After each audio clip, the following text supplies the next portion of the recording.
Sourate 16, An-Nahl, les abeilles. Au nom d'Allah, le tout miséricordieux, le très miséricordieux. L'ordre d'Allah arrive, ne le hâtez donc pas. Gloire à lui, il est au-dessus de ce qu'on lui associe. Il fait descendre par son ordre les anges avec la révélation sur qui il veut parmi ses serviteurs. Avertissez qu'il n'est d'autre divinité que moi, craignez-moi donc.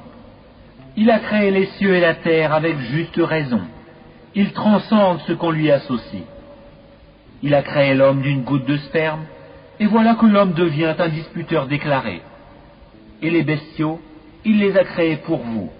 Vous en retirez des vêtements chauds, ainsi que d'autres profits. Et vous en mangez aussi. Ils vous paraissent beaux quand vous les ramenez le soir, et aussi le matin quand vous les lâchez pour le pâturage. Et ils portent vos fardeaux vers un pays que vous n'atteindriez qu'avec peine. Vraiment, votre Seigneur est compatissant et miséricordieux. Et les chevaux, les mulets et les ânes, pour que vous les montiez, et pour la para. Et il crée ce que vous ne savez pas. Il appartient à Allah, par sa grâce, de montrer le droit chemin, car il en est qui s'en détachent. Or, s'il voulait, il vous guiderait tous. C'est lui qui du ciel a fait descendre de l'eau, qui vous sert de boisson, et grâce à laquelle poussent des plantes dont vous nourrissez vos troupeaux. D'elle, il fait pousser pour vous les cultures, les oliviers, les palmiers, les vignes, et aussi toutes sortes de fruits. Voilà bien là une preuve pour des gens qui réfléchissent. Pour vous, il a assujetti la nuit et le jour, le soleil et la lune, et à son ordre sont assujettis les étoiles. Voilà bien là des preuves pour des gens qui raisonnent. Ce qu'il a créé pour vous sur la terre a des couleurs diverses. Voilà bien là une preuve pour des gens qui se rappellent. Et c'est lui qui a assujetti la mer afin que vous en mangiez une chair fraîche, et que vous en retiriez des parures que vous portez. Et tu vois les bateaux fendre la mer avec bruit, pour que vous partiez en quête de sa grâce, et afin que vous soyez reconnaissants. Et il a implanté des montagnes immobiles dans la terre, afin qu'elles ne branlent pas en vous emportant avec elles, de même que les rivières et les sentiers, pour que vous vous guidiez. Ainsi que des points de repère, et au moyen des étoiles les gens se guident. Celui qui crée, est-il semblable à celui qui ne crée rien? Ne vous souvenez-vous pas? Et si vous comptez les bienfaits d'Allah, vous ne saurez pas les dénombrer, car Allah est pardonneur et miséricordieux. Et Allah sait ce que vous cachez et ce que vous divulguez. Et ceux qu'ils invoquent en dehors d'Allah ne créent rien, et ils sont eux-mêmes créés. Ils sont morts et non pas vivants, et ils ne savent pas quand ils seront ressuscités. Votre Dieu est un Dieu unique. Ceux qui ne croient pas en l'au-delà, leur cœur nie l'unicité d'Allah, et ils sont remplis d'orgueil. Nul doute qu'Allah sait ce qu'il cache et ce qu'il divulgue, et assurément il n'aime pas les orgueilleux. Et lorsqu'on leur dit « Qu'est-ce que votre Seigneur a fait descendre ?» Ils disent « Des légendes anciennes ?» Qu'ils portent donc au jour de la résurrection tous les fardeaux de leurs propres œuvres, ainsi qu'une partie des fardeaux de ceux qu'ils égarent sans le savoir. Combien est mauvais le fardeau qu'ils portent. Ceux qui ont vécu avant eux, certes, ont comploté, mais Allah attaqua les bases même de leur bâtisse. Le toit s'écroula au-dessus d'eux, et le châtiment les surprit d'où ils ne l'avaient pas pressenti. Puis, le jour de la résurrection, il les couvrira d'ignominie et leur dira « Où sont mes associés pour lesquels vous combattiez ?» Ceux qui ont le savoir diront « L'ignominie et le malheur tombent aujourd'hui sur les mécréants. » Ceux à qui les anges ôtent la vie, alors qu'ils sont injustes envers eux-mêmes, se soumettront humiliés et diront « Nous ne faisions pas de mal, mais en fait Allah sait bien ce que vous faisiez. Entrez donc par les portes de l'enfer pour y demeurer éternellement. Combien est mauvaise la demeure des orgueilleux. » Et on dira à ceux qui étaient pieux « Qu'a fait descendre votre Seigneur ?» Ils diront « Un bien. » Ceux qui font les bonnes œuvres auront un bien ici-bas, mais la demeure de l'au-delà est certes meilleure. Combien agréable sera la demeure des pieux. Les jardins du séjour éternel, où ils entreront et sous lesquels coulent les ruisseaux. Ils auront là ce qu'ils voudront. C'est ainsi qu'Allah récompense les pieux. Ceux dont les anges reprennent l'âme alors qu'ils sont bons, les anges leur disent « Paix sur vous, entrez au paradis pour ce que vous faisiez. » Les infidèles attendent-ils que les anges leur viennent ou que survienne l'ordre de ton Seigneur? Ainsi agissaient les gens avant eux. Allah ne les a pas lésés, mais ils faisaient du tort à eux-mêmes. Les méfaits qu'ils accomplissaient les atteindront, et ce dont ils se moquaient les cernera de toutes parts. Et les associateurs dirent, si Allah avait voulu, nous n'aurions pas adoré quoi que ce soit en dehors de lui, ni nous, ni nos ancêtres, et nous n'aurions rien interdit qu'il n'ait interdit lui-même. Ainsi agissaient les gens avant eux. Qu'incombe-t-il aux messagers, sinon de transmettre le message en toute clarté? Nous avons envoyé dans chaque communauté un messager pour leur dire « Adorez Allah et écartez-vous du tarout ». Alors Allah en guida certains, mais il y en eut qui ont été destinés à l'égarement. Parcourez donc la terre, et regardez quelle fut la fin de ceux qui traitaient nos messagers de menteurs. Même si tu désirais ardemment qu'ils soient guidés, sache qu'Allah ne guide pas ceux qui s'égarent, et ils n'auront pas de secoureur. Et ils jurent par Allah en prononçant leurs serments les plus solennels. Allah ne ressuscitera pas celui qui meurt. Bien au contraire, c'est une promesse véritable de sa part, mais la plupart des gens ne le savent pas. Il les ressuscitera, afin qu'il leur expose clairement ce en quoi ils divergeaient, et pour que ceux qui ont mécru sachent qu'ils ont été des menteurs. Quand nous voulons une chose, notre seule parole est « soit », et elle est. Et ceux qui pour la cause d'Allah ont émigré après avoir subi des injustices, nous les installerons dans une situation agréable dans la vie d'ici-bas. Et le salaire de la vie dernière sera plus grand encore s'ils savaient, eux qui ont enduré et placé leur confiance en leur Seigneur. Nous n'avons envoyé avant toi que des hommes auxquels nous avons fait des révélations. Demandez donc aux gens du rappel si vous ne savez pas. Nous les avons envoyés avec des preuves évidentes et des livres saints. Et vers toi nous avons fait descendre le Coran pour que tu exposes clairement aux gens ce qu'on a fait descendre pour eux et afin qu'ils réfléchissent. Ceux qui complotaient des méfaits, sont-ils à l'abri de ce qu'Allah les engloutisse en terre, ou que leur vienne le châtiment d'où ils ne s'attendaient point, bien qu'ils les saisissent en pleine activité, sans qu'ils puissent échapper au châtiment d'Allah, ou bien qu'ils les saisissent en plein effroi? Mais vraiment, votre Seigneur est compatissant et miséricordieux. N'ont-ils point vu que les ombres de toutes choses qu'Allah a créées s'allongent à droite et à gauche, en se prosternant devant Allah en toute humilité? Et c'est devant Allah que se prosterne tout être vivant dans les cieux et sur la terre, ainsi que les anges qui ne s'enflent pas d'orgueil. Ils craignent leur Seigneur au-dessus d'eux et font ce qui leur est commandé. Allah dit, ne prenez pas deux divinités, il n'est qu'un Dieu unique, donc ne craignez que moi. C'est à lui qu'appartient ce qui est dans les cieux et sur la terre. C'est à lui que l'obéissance perpétuelle est due. Craindriez-vous donc d'autre qu'Allah? Et tout ce que vous avez comme bienfait provient d'Allah. Puis quand le malheur vous touche, c'est lui que vous implorez à haute voix. Et une fois qu'il a dissipé votre malheur, voilà qu'une partie d'entre vous se mettent à donner des associés à leur Seigneur, méconnaissant ainsi ce que nous leur avons donné. Jouissez donc pour un temps, bientôt vous saurez.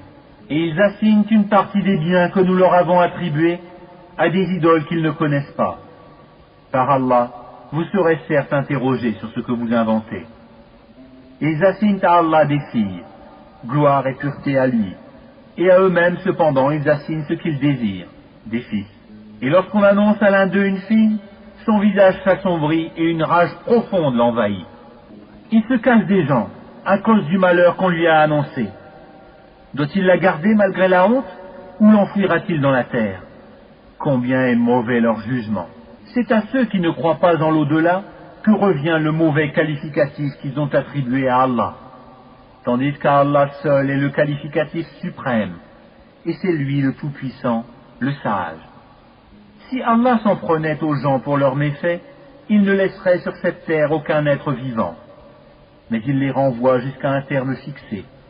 Puis quand leur terme vient, ils ne peuvent ni le retarder d'une heure, ni l'avancer. Et ils assignent à Allah ce qu'ils détestent pour eux-mêmes. Et leur langue profère un mensonge quand ils disent que la plus belle récompense leur sera réservée. C'est le feu, sans nul doute, qui leur sera réservé. Ils y seront envoyés les premiers. Par Allah, nous avons effectivement envoyé des messagers à des communautés avant toi. Mais le diable leur enjoliva ce qu'ils faisaient. C'est lui qui est leur allié aujourd'hui dans ce monde. Et ils auront un châtiment douloureux dans l'au-delà.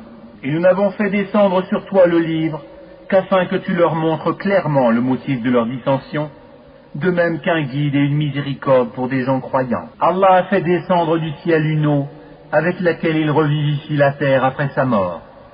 Il y a vraiment là une preuve pour des gens qui entendent. Il y a certes un enseignement pour vous dans les bestiaux. Nous vous abreuvons de ce qui est dans leur ventre, un produit extrait du mélange des excréments intestinaux et du sang, un lait pur, délicieux pour les buveurs. Les fruits des palmiers et des vignes, vous retirez d'une boisson enivrante et un aliment excellent. Il y a vraiment là un signe pour des gens qui raisonnent. Et voilà ce que ton Seigneur révéla aux abeilles. Prenez des demeures dans les montagnes, les arbres et les treillages que les hommes font. Puis mangez de toute espèce de fruits, et suivez les sentiers de votre Seigneur, rendus faciles pour vous. De leur ventre sort une liqueur, aux couleurs variées, dans laquelle il y a une guérison pour les gens. Il y a vraiment là une preuve pour des gens qui réfléchissent. Allah vous a créé, puis il vous fera mourir. Tel parmi vous sera reconduit jusqu'à l'âge le plus vil, de sorte qu'après avoir su, il arrive à ne plus rien savoir. Allah est certes omniscient et omnipotent. Allah a favorisé les uns d'entre vous par rapport aux autres dans la répartition de ses dons. Ceux qui ont été favorisés ne sont nullement disposés à donner leur portion à ceux qu'ils possèdent de plein droit, les esclaves, au point qu'ils y deviennent associés à part égale. Nieront-ils les bienfaits d'Allah?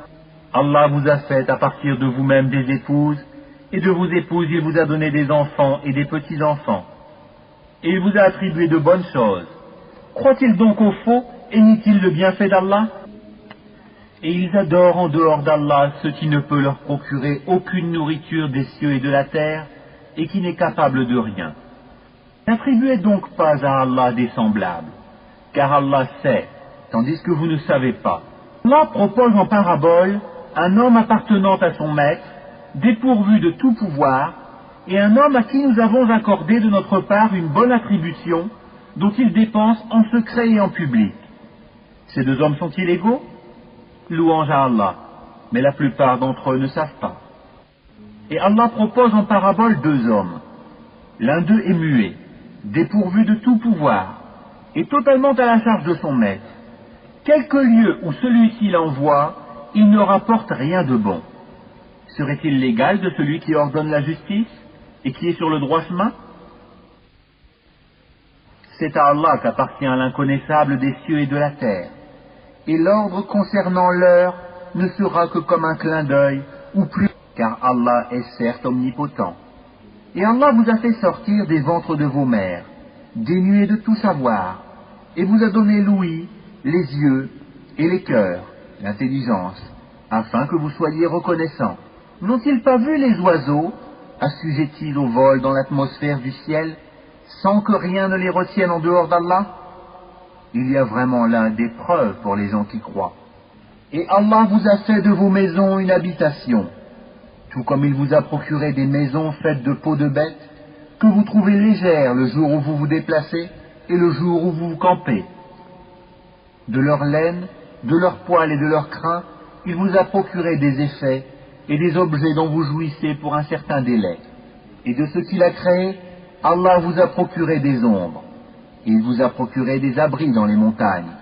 Et il vous a procuré des vêtements qui vous protègent de la chaleur, ainsi que des vêtements, cuirasses, armures, qui vous protègent de votre propre violence. C'est ainsi qu'Allah parachève sur vous son bienfait.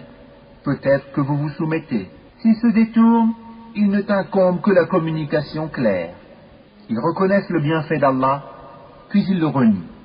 Et la plupart d'entre eux sont des ingrats. Et rappelle-toi le jour où de chaque communauté nous susciterons un témoin.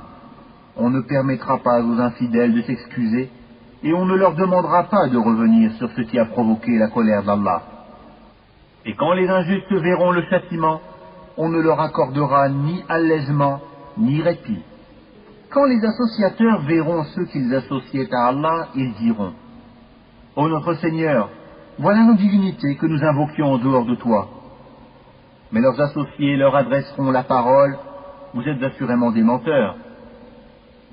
Ils offriront ce jour-là à Allah la soumission, et ce qu'ils avaient inventé sera perdu pour eux. Ceux qui ne croyaient pas et obstruaient le sentier d'Allah, nous leur ajouterons châtiment sur châtiment, pour la corruption qu'ils semaient sur terre. Et le jour où chaque communauté nous susciteront parmi eux-mêmes un témoin contre eux, et nous t'emmènerons, Muhammad, comme témoin contre ceux-ci. Et nous avons fait descendre sur toi le livre comme un exposé explicite de toutes choses, ainsi qu'un guide, une grâce et une bonne annonce aux musulmans. Certes, Allah commande l'équité, la bienfaisance et l'assistance aux proches, et il interdit la turpitude, l'acte répréhensible et la rébellion. Il vous exhorte, afin que vous vous souveniez. Soyez fidèles au pacte d'Allah après l'avoir contracté, et ne violez pas vos serments après les avoir solennellement prêtés, et avoir pris Allah comme garant de votre bonne foi. Vraiment, Allah sait ce que vous faites. Et ne faites pas comme celle qui défaisait brin par brin sa quenouille après l'avoir solidement filée, en prenant vos serments comme un moyen pour vous tromper les uns les autres, du fait que vous avez trouvé une communauté plus forte et plus nombreuse que l'autre. Allah ne fait par là que vous éprouver. Et certes, il vous montrera clairement, au jour de la résurrection, ce sur quoi vous vous opposiez. Si Allah avait voulu, il aurait certes fait de vous une seule communauté, mais il laisse s'égarer qui il veut et guide qui il veut, et vous serez certes interrogés sur ce que vous faisiez. Et ne prenez pas vos serments comme un moyen pour vous tromper les uns les autres, sinon vos pas glisseront après avoir été fermes, et vous goûterez le malheur pour avoir barré le sentier d'Allah, et vous subirez un châtiment terrible. Et ne vendez pas à vil prix le pacte d'Allah. Ce qui se trouve auprès d'Allah est meilleur pour vous, si vous saviez. Tout ce que vous possédez s'épuisera, tandis que ce qui est auprès d'Allah durera. Et nous récompenserons ceux qui ont été constants en fonction du meilleur de ce qu'ils faisaient. Quiconque, mâle ou femelle, fait une bonne œuvre, tout en étant croyant, nous lui ferons vivre une bonne vie. Et nous les récompenserons certes en fonction des meilleurs de leurs actions. Lorsque tu lis le Coran, demande la protection d'Allah contre le diable banni. Il n'a aucun pouvoir sur ceux qui croient et qui placent leur confiance en leur Seigneur. Il n'a de pouvoir que sur ceux qui le prennent pour allié et qui deviennent associateurs à cause de lui. Quand nous remplaçons un verset par un autre, et Allah sait mieux ce qu'il fait descendre, ils disent: Tu n'es qu'un menteur. Mais la plupart d'entre eux ne savent pas. Dis: C'est le Saint-Esprit, Gabriel, qui l'a fait descendre de la part de ton Seigneur en toute vérité, afin de raffermir la foi de ceux qui croient, ainsi qu'un guide et une bonne annonce pour les musulmans. Et nous savons parfaitement qu'ils disent: ce n'est qu'un être humain qui lui enseigne le Coran. Or, la langue de celui auquel ils font allusion est étrangère, non arabe, et celle-ci est une langue arabe bien claire. Ceux qui ne croient pas au verset d'Allah, Allah ne les guide pas, et ils ont un châtiment douloureux. Seuls forgent le mensonge ceux qui ne croient pas au verset d'Allah, et tels sont les menteurs. Quiconque a renié Allah après avoir cru, sauf celui qui y a été contraint, alors que son cœur demeure plein de la sérénité de la foi, mais ceux qui ouvrent délibérément leur cœur à la mécréance, ceux-là ont sur eux une colère d'Allah, et ils ont un châtiment terrible. Il en est ainsi parce qu'ils ont aimé la vie présente plus que l'au-delà. Et Allah vraiment ne guide pas les gens mécréants. Voilà ceux dont Allah a scellé les cœurs, l'ouïe et les yeux. Ce sont eux les insouciants. Et nul doute que dans l'au-delà, ils seront les perdants. Quant à ceux qui ont émigré après avoir subi les épreuves, puis ont lutté et ont enduré, ton Seigneur après cela est certes pardonneur et miséricordieux. Rappelle-toi le jour où chaque âme viendra, plaidant pour elle-même, et chaque âme sera pleinement rétribuée pour ce qu'elle aura œuvré sans qu'il subisse la moindre injustice. Et Allah propose en parabole une ville. Elle était en sécurité, tranquille. Sa part de nourriture lui venait de partout en abondance. Puis elle se montra ingrate aux bienfaits d'Allah. Allah lui fit alors goûter la violence de la faim et de la peur, en punition de ce qu'il faisait. En effet, un messager des leurs est venu à eux, mais ils l'ont traité de menteur. Le châtiment donc les saisit parce qu'ils étaient injustes. Mangez donc de ce qu'Allah vous a attribué de licite et de bon, et soyez reconnaissants pour les bienfaits d'Allah, si c'est lui que vous adorez. Il vous a en effet interdit la chair de la bête morte, le sang, la chair de porc, et la bête sur laquelle un autre nom que celui d'Allah a été invoqué. Mais quiconque en mange sous contrainte, et n'est ni rebelle ni transgresseur, alors Allah est pardonneur et miséricordieux. Et ne dites pas, conformément aux mensonges proférés par vos langues, ceci est licite et cela est illicite, pour forger le mensonge contre Allah. Certes, ceux qui forgent le mensonge contre Allah ne réussiront pas. Ce sera pour eux une piètre jouissance, mais un douloureux châtiment les attend. Aux Juifs, nous avions interdit ce que nous t'avons déjà relaté. Nous ne leur avons fait aucun tort, mais ils se faisaient du tort à eux-mêmes. Puis ton Seigneur, envers ceux qui ont commis le mal par ignorance, et se sont par la suite repentis et ont amélioré leur conduite, ton Seigneur, après cela, est certes pardonneur et miséricordieux. Abraham était un guide parfait, Ummah. Il était soumis à Allah, voué exclusivement à lui, et il n'était point du nombre des associateurs. Il était reconnaissant pour ses bienfaits, et Allah l'avait élu et guidé vers un droit chemin. Nous lui avons donné une belle part ici-bas, et il sera certes dans l'au-delà du nombre des gens de bien. Puis nous t'avons révélé, suis la religion d'Abraham, qui était vouée exclusivement à Allah et n'était point du nombre des associateurs. Le sabbat n'a été imposé qu'à ceux qui divergeaient à son sujet. Au jour de la résurrection, ton Seigneur jugera certainement au sujet de ce dont ils divergeaient. Par la sagesse et la bonne exhortation, appelle les gens au sentier de ton Seigneur, et discute avec eux de la meilleure façon, car c'est ton Seigneur qui connaît le mieux celui qui s'égare de son sentier, et c'est lui qui connaît le mieux ceux qui sont bien guidés. Et si vous punissez, infligez à l'agresseur une punition égale au tort qu'il vous a fait. Et si vous endurez, cela est certes meilleur pour les endurants. Endure, ton endurance ne viendra qu'avec l'aide d'Allah. Ne t'afflige pas pour eux, et ne sois pas angoissé à cause de leur complot. Certes, Allah est avec ceux qui l'ont craint avec piété, et ceux qui sont bienfaisants.